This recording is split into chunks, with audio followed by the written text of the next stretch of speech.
आज के वीडियो का टॉपिक है म्यूचुअल फंड में एसआईपी सही है या फिर लमसम सही है। तो इस चीज़ को समझने के लिए चलते हैं हम लोग अपने स्क्रीन पे और वहाँ पे देख लेते हैं कि म्यूचुअल फंड में हम लोग एसआईपी करते हैं तो ज़्यादा रिटर्न मिलता है या फिर म्यूचुअल फंड में हम लोग लमसम करते हैं तो ज़्यादा रिटर्न मिलता है। आ चुके हैं हम लोग अपने स्क्रीन पे और यहाँ पे हम लोग देख लेंगे लमसम वर्सेस एसआईपी।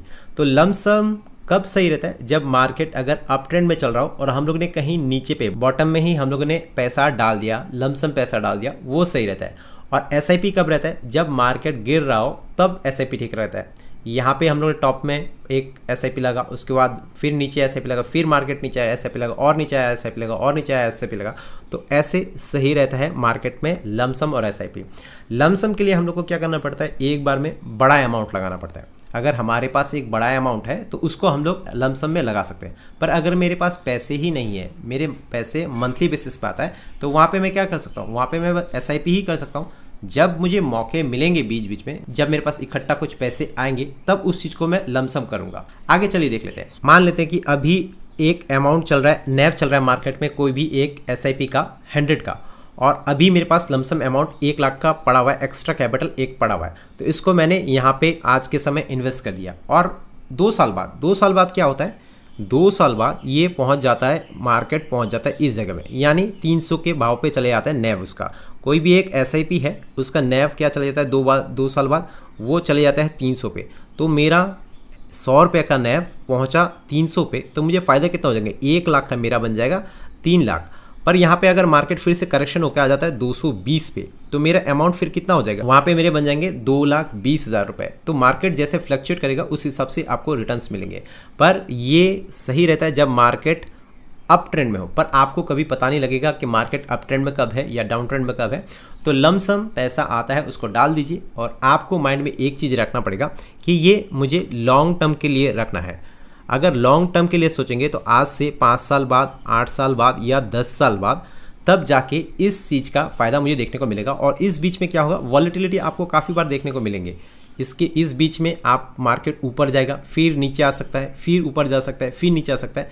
तो ये चीज़ आपको देखने को मिलेंगे। पर इस चीज़ से आपको घबराना नहीं है और मार्केट में बने रहना है। चलिए अब हम लोग चलते हैं, समझ लेते हैं एसआईपी को। मान लेते हैं आज से हम लोग एसआईपी स्टार्ट कर रहे हैं और आज जनवरी का मंथ है। तो जनवरी में हम लोग ने जब स्टार्ट किया, हम लोग को नैव मिला 100 का। उसके बाद फेब मंथ में हम लोग को नैव मिला 120 का। मार्च में हम लोग को मिला 150 का। अप्रैल में 180 का। मई में मार्केट नीचे आ गया, फिर हम लोग को मिला मई में 120 का। 120 का हम लोग को इससे पहले कब मिला था? हम लोग को मिला था फरवरी में। तो 3 महीने बाद में भी फिर से मार्केट क्रैश होने के कारण हम लोग को क्या, नैव फिर से सस्ते में मिला। जो नैव 180 तक चले गया था, वो नैव अब मुझे मिल रहा है 120 में।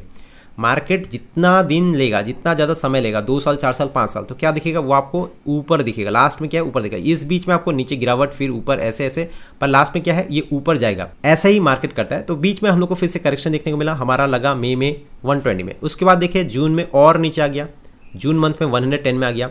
फिर जून मंथ के बाद से हम लोग को मार्केट में रिकवरी देखना स्टार्ट हुआ। यहाँ पे जुलाई में फिर से आ गया 125 में, अगस्त में आ गया 130 में, नेक्स्ट मंथ आता है उसमें चले गया 190। हम लोग का एवरेज स्टार्ट कहाँ से हुआ था? 100 रुपये से स्टार्ट हुआ था। हम लोग ने हाई कितना लगाया? 180 तक लगाया। लो हम लोग का कितना लगा था? 110 तक का यहाँ पे लो लगा था। 100 के बाद 110 तक का लो लगा था। तो इस बीच आपने जो इन्वेस्टमेंट किया, मंथ वाइज मंथ जो हम लोगों ने इन्वेस्टमेंट किया, इसमें क्या होगा? एक एवरेज आउट हो जाएगा। एक एवरेज आउट हो जाएगा और कहीं हमारा जो अमाउंट जाके वो फिक्स होगा कहीं पे, इस बीच में कहीं पे एक जगह में फिक्स होगा, यानी हमारा एवरेज बनेगा। ये 100 में खरीदा, 180 में खरीदा, इनका एवरेज बीच में कहीं पे मान लेते हैं कि 150 में हम लोगों ने एवरेज हो गया। और हम लोग ने मान लेते हैं 10 मंथ एवरेज आउट किया, 10 मंथ हम लोगों ने एसआईपी किया और हर मंथ हम लोगों ने कुछ पैसे लगाए और उसका एवरेज हम लोग का आ गया 150। हम लोग का एवरेज कितना है? 150। अभी नैव कितना चल रहा है? 190 का नैव चल रहा है। डिफरेंस कितना का गया? 40 का आ गया। और मान लेते हैं कि 10 मंथ में हम लोग को 100 यूनिट मिलते हैं और इस 100 यूनिट में हम लोग को कितने का प्रॉफिट हो रहा है? एक यूनिट में अब 40 का प्रॉफिट हो रहा है। तो 40 × 100 करेंगे तो सीधा सा हम लोग को कितना का प्रॉफिट हो गया? 4000 का यहाँ पे प्रॉफिट हो गया। तो ये हमारे पोर्टफोलियो में दिखता है उसके बाद कि हाँ, हम लोगों ने स्टार्ट जब किया था तब हम लोग ने 100 यहाँ पे स्टार्ट किया था, 100 के नेव से स्टार्ट किया था, यहाँ तक जाते जाते हम लोग को प्रॉफिट दिखा था। पर जब 180 से सीधा 120 आ गया तो यहाँ पे हम लोग को लॉस देखने को मिलेगा, क्योंकि हम लोग ने ऊपर भी किया था, लॉस ना भी दिखे पर एक एवरेज में, मैंने जो प्रॉफिट यहाँ पे हम लोग को दिख रहा था अब वो प्रॉफिट यहाँ पे नहीं दिखेगा। अब जाके कब दिखेगा, जब मार्केट फिर से रिकवर करके ऊपर चला जाएगा, एकदम अपने ऑल टाइम हाई के करीब पहुंच जाएगा, तब जाके हम लोग को फिर से प्रॉफिट देखने को मिलेंगे। और लॉन्ग रन में क्या होता है, लॉन्ग रन में मार्केट ऐसे फ्लक्चुएशन करता है, ऊपर जाता है फिर नीचे आता है, फिर ऐसे नीचे, फिर आपको ऐसे ऊपर दिखेगा, लास्ट में ऊपर जाएगा।